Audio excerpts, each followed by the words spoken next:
Since ancient times, mankind has known creatures that resembled winged reptiles that breathed fire and possessed enormous strength. Similar images existed back in the Stone Age. For the people of the West, these creatures embodied universal evil, while in the East they symbolized power and creation. Where did the word dragon come from? What property does the blood of this reptile have? And what happens if you plant dragon teeth in the ground? But before we begin, I ask you to put a thumbs up and subscribe.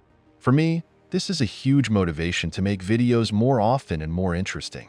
Dragons are tough to generalize because a huge number of fictional creatures fall under the definition of dragons in general. They are red, black, white, gold, and blue. There are fire-breathing, ice, air, bone, and stone, intelligent and wild, good and evil, multi-headed or with one head, immortal or simply long-lived. The first written sources that allowed us to reconstruct ancient myths about dragons were the hieroglyphic inscriptions of ancient Egypt and the Sumerian Babylonian epic. In these legends, the giant reptile acted as an eternal evil, which heroes or gods fought. Thus, in ancient Babylon, the goddess Tiamat, who was the primary ocean of chaos and the progenitor of all things, had the image of a dragon. Despite such an all-encompassing creative principle, this dragon was also the personification of evil, which is why the god Marduk defeated her, creating heaven and earth from her body. In ancient Egypt, the appearance of a huge reptile seeking to devour the sun was Apop. He was opposed by the god Ra, who almost always defeated the beast. The exception was the days of solar eclipses when the monster briefly managed to swallow the luminary. Also in the land of the pharaohs there was Ouroboros, who was a dragon eating its tail. In the tomb of Tutankhamun, an image of Ouroboros was found, which became a symbol of Gnostic Christians. In the Middle Ages, Ouroboros was a symbol of alchemy. In general, in most ancient myths, the image of a dragon is somehow associated with the key principles of the universe. It is almost always, one way or another, associated with the sun and the cycle of day and night. But the personification of evil in the form of a large reptile is characteristic exclusively of European civilization and Aramaic culture. Now let's move on to a younger, although for us also ancient culture, the culture of the ancient Greeks. The word dragon was born in Greece, coming from the verb to see.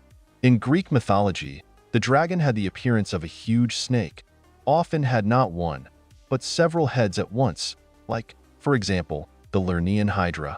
The main feature of the dragon was not considered to be a mouth that spews fire, and not flight, but hypnosis. The Hydra had many heads. According to different versions, there were 7, 9, and even 50. In place of each cut-off head of the Hydra, new ones grew. Its breath clouded the mind, and the bile that replaced its blood was poisonous. Dragons often have magical abilities that extend to individual parts of their body. For example, the ancient Greek hero Jason sowed a field of Ares with dragon teeth, and from them grew armed and armored warriors. In the European tradition, the image of the dragon was finally formed in ancient Germanic and Scandinavian myths. Here they also acted as evil creatures who sought to destroy both humanity and the gods. Initially, in the worldview of the Scandinavians, there were two great dragons. One of them was called Nithik, and he was the embodiment of the classic European monster. Nithik is a great serpent. He lives in the depths of the Virgelmer Springs, near one of the roots of Yggdrasil. This beast has lived since the beginning of time and gnaws at the roots of the world tree, trying to destroy it and plunge the whole world into primordial chaos. He also has an antagonist, the giant Hresvolk, sitting at the very top of Yggdrasil in the form of an eagle. The enmity between them is manifested in the fact that they constantly shower each other with swear words. These words, from Nithik, lying at the very bottom of the world, to Hresvolk, located at its top, are carried by the little squirrel Ratatosk. Another of the most famous Scandinavian scaly monsters is the world serpent Jormungand. The giant reptile was the offspring of the giantess Angerboda and the god of cunning Loki. Unlike most classical European mythical reptiles, Jormungand lives in water and, according to some opinions, has no legs or wings, being a snake, not a dragon. Jormungand was so large that it lay on the bottom of the world's oceans and encircled the earth with its body, biting its tail. In addition to these two fundamental dragons, Scandinavian mythology contains references to other similar creatures. The most famous of them was Fafnir.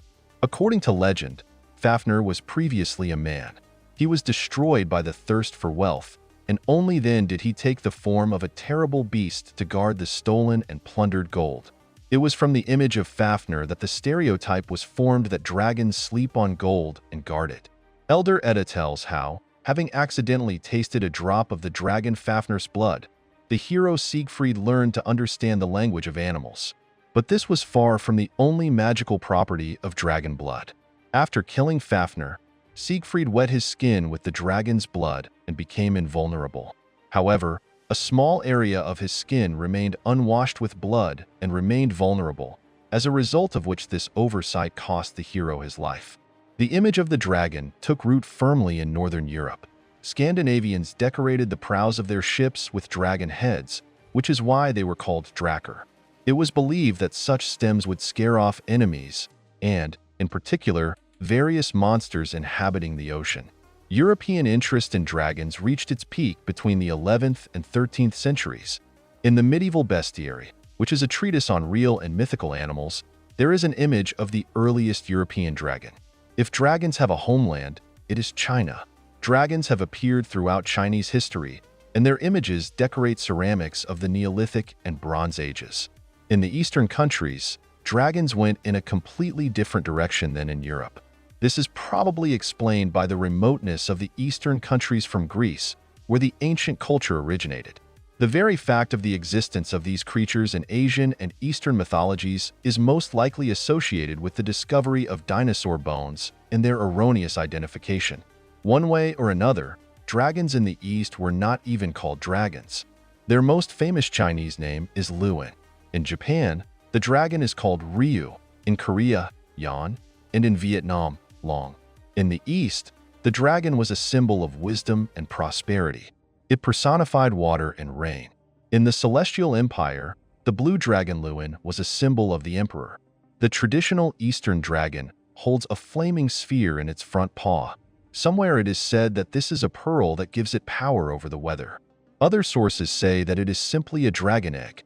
There is even a version that the dragon has the moon in its paws, which it periodically swallows and vomits.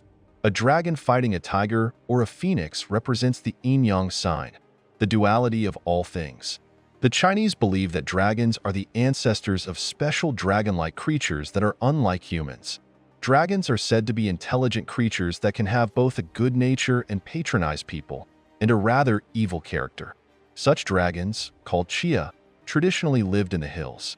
Chia had a variegated color, yellow sides, a red belly, and a back dotted with green stripes.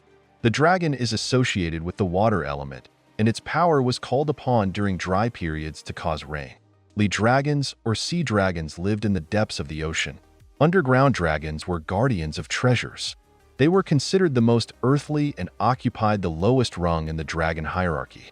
In China, the dragon is associated with the inviolable power of the emperor. There is a belief that the true ruler of China has a birthmark on his body that resembles an image of a dragon. According to one legend, the Yellow Emperor at the end of his earthly life received the body of a dragon and soared into the sky. Oddly enough, there are also mentions of dragons in the Bible. First of all, it is worth noting Leviathan from the Book of Job, a huge winged fire-breathing sea serpent in the embodiment of the sea depths, horror, and power. The serpent was so powerful that only the god himself, the serpent creator, destroyed it. Leviathan is the beginning of evil, destructive, and truly enormous unbridled force. The image of dragons in Christianity has always been equated with the image of Satan. After all, it was the image of the snake that tempted Eve, tempting her to taste the fruit. Therefore, everything connected with reptiles, especially such terrible and large ones, was associated both in the Jewish religion and in Christianity with the devil's machinations. For Christians, the dragon personified evil, the devil, the enemy, and God. Medieval images of a dragon with a curled tail meant that the monster was defeated. In Russian legends that existed even before the adoption of Orthodoxy in Rus, dragons called snakes also appear. One of the most famous characters in Slavic folklore is the serpent Goranik. In the minds of the ancient Slavs, Goranik is a fantastic creature, a monster that combines the features of a reptile, bird, and animal. The main serpent is the personification of universal evil. Legends mention that the terrible serpent Goranik lives near the fiery river, guarding the Kalinov Bridge, which leads to the world of the dead. Where he rules, grass does not grow and birds do not sing. Judging by the name of the snake, there are many opinions that the reptile lives in the mountains or caves. Chudo-Yudo was presented as both a negative character and a positive one, but most often it was the personification of a neutral force. In addition, its gender changed over the years. Initially, the snake was feminine, later, masculine, and closer to our time, it is already mentioned in the neuter gender. Chudo-Yudo has several heads. Sometimes trunks are also attributed to him. They were the main weapon of the creature. Chudo-Yudo lives at the bottom of the sea. He has a stone palace in which his sorceress wives and mother snake live. Outwardly, Chudo-Yudo resembles sea monsters from ancient mythology or dragons living underwater. Even in America, the image of a dragon was also popular. Quetzalcoatl, a feathered serpent, was revered by the Aztecs, Olmecs, Toltecs, and Mayans. The cult of Quetzalcoatl dates back at least several thousand years. Most likely, human sacrifices were made to this snake, but in general, it was considered a purely positive creature. Quetzal is a bird of paradise, the feathers of which were considered especially valuable and were used in the headdresses of Indian chiefs. In addition, many South American chiefs took the name Quetzalcoatl to emphasize their divine origin. Ajidahaka is an ancient Persian great serpent. In Zoroastrianism, a terrible dragon, one of whose 3 heads is human. He has 1,000 senses, capable of commanding storms and diseases. From his wounds comes not blood, but snakes, scorpions, and other poisonous reptiles. Only the hero Feridun was able to defeat this dragon, and the monster was so strong that it was not possible to kill it. Instead, the monster was chained to Mount Damavand, 70 kilometers northeast of modern Tehran. Now dragons are one of the most important parts of most works of the fantasy genre. They are found in science fiction films, paintings, and sculptures. Overall, dragons are a huge part of human culture that cannot be ignored. And given the ubiquity and similarity of myths about them, it is highly likely that they existed. The image of the dragon still has not lost its relevance. After all, even in the modern world, we use its symbol, and once every 12 years we celebrate the Year of the Dragon.